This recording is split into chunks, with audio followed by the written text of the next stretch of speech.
This is how Portugal shocked the world again. A small Atlantic country, modest military, limited resources, and yet in the middle of a global crisis, it is quietly becoming one of Europe's most strategically important players. Not through brute force, but through positioning, resilience, and timing. Because while larger powers struggle with energy shocks, military overstretch, and political fragmentation, Portugal is doing something very different. It is adapting faster than expected. And in war, speed is power. By the end of this video, you'll understand exactly how Portugal is turning geography into leverage, crisis into opportunity, and why NATO is suddenly paying very close attention. And more importantly, why this may only be the beginning. Because to understand what Portugal is doing now, you have to start far away from Lisbon, in a place where most Europeans will never go, the Azores. On a remote island in the Atlantic sits Lajes Air Base, a quiet installation, wind, concrete, and long runways stretching toward the ocean. For decades, it looked like a relic of the Cold War. Now it is back. When tensions escalated in the Middle East and Western forces needed reach, refueling, and logistics, Portugal made a decision.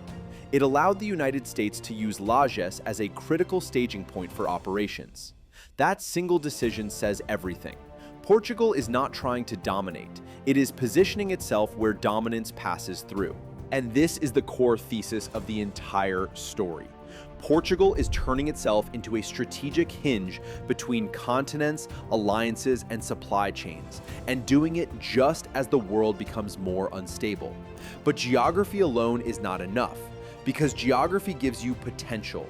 Logistics turns it into power, and right now, Europe is learning a painful lesson about logistics. Energy. In 2026, Europe is once again facing an energy shock, this time driven by conflict in the Middle East.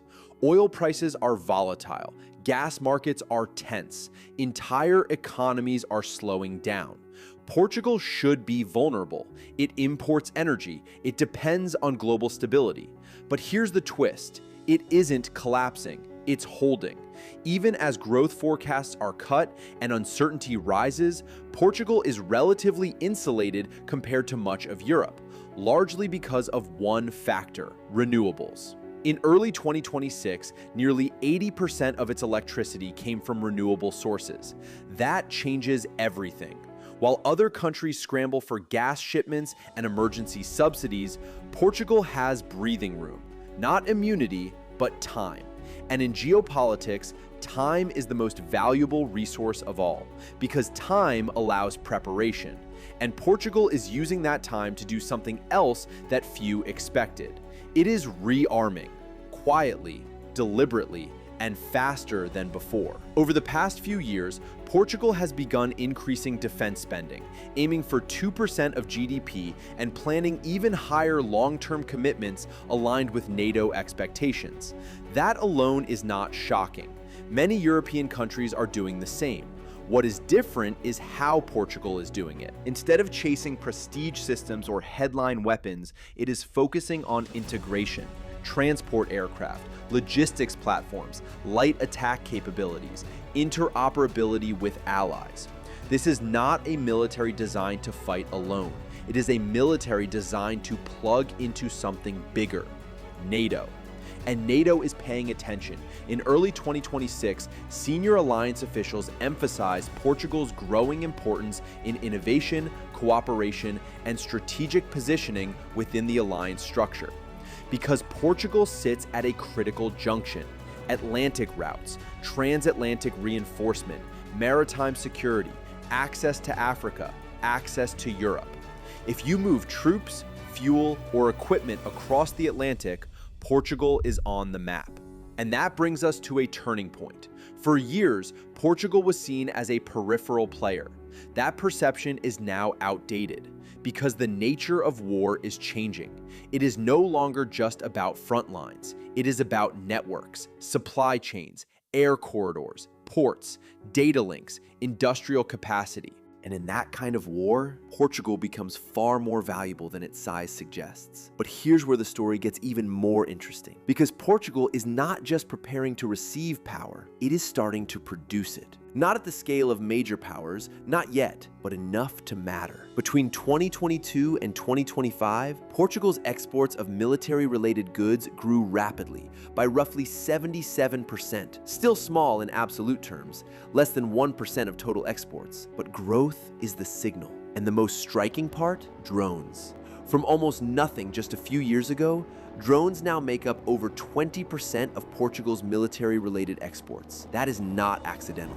It reflects a shift happening across modern warfare. Cheap, scalable, adaptable systems. The kind that don't require massive industrial bases, but do require agility. Portugal is leaning into that space, and it is not doing it alone.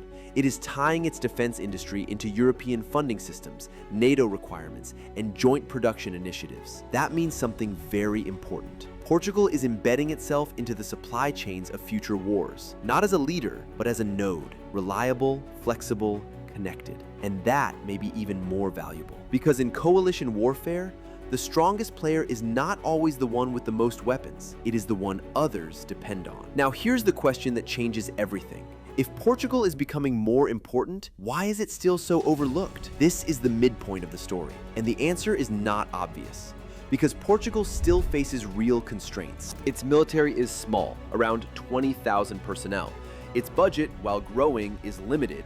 Its economy, though stable, is exposed to global shocks. In fact, in 2026, its growth forecast has already been cut due to rising energy prices linked to global conflict. So how can a country with these limitations shock the world? Here is the twist. It doesn't need to overpower anyone. It just needs to be in the right place at the right time with the right capabilities. And increasingly, it is. Because while major powers focus on confrontation, Portugal is focusing on connection. That difference matters. Look at its recent decisions. Support for Ukraine, including long-term defense cooperation and funding commitments. Participation in NATO missions across multiple regions, modernization plans that prioritize interoperability over independence. Even politically, Portugal is shifting. There is growing demand for stronger leadership, reflected in the rise of figures with military backgrounds entering national politics. This is not a country preparing for isolation. It is a country preparing for a more dangerous world. And that brings us to the second turning point, because preparation is one thing, position is another. Portugal has both. And now, external pressure is rising. Energy instability, global conflict spillover, European defense expansion, NATO transformation. These forces are converging. And when they do, certain countries become more important very quickly. Portugal is one of them. Not because it is the strongest, but because it connects strength. Imagine a future crisis. Reinforcements moving from North America to Europe, naval operations in the Atlantic, air corridors under threat, supply lines stretched. In that scenario, Portugal is not on the sidelines. It is part of the system that keeps everything moving. Air bases, ports, logistics hubs, energy resilience. That is strategic relevance. And it is extremely hard to replace, because geography cannot be copied, and infrastructure takes years to build. Portugal already has both. Now layer on one more factor: time. Portugal has spent the last decade recovering from economic crisis, reducing debt, stabilizing its finances, and rebuilding credibility. From a peak of crisis-era instability to budget surpluses and falling debt levels. That matters, because it gives Portugal something many countries lack: room to maneuver. Even in a difficult year, even with storms, even with global instability, it is still maintaining fiscal discipline. That combination, stability plus adaptability, is rare.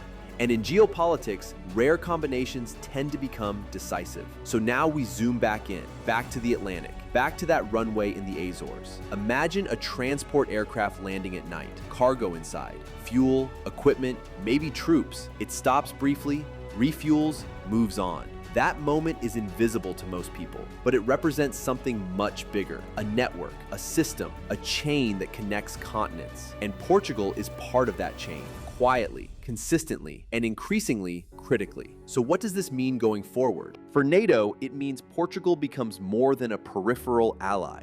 It becomes infrastructure. For Europe, it means a more resilient Western flank. For global logistics, it means another reliable node in an increasingly fragile system.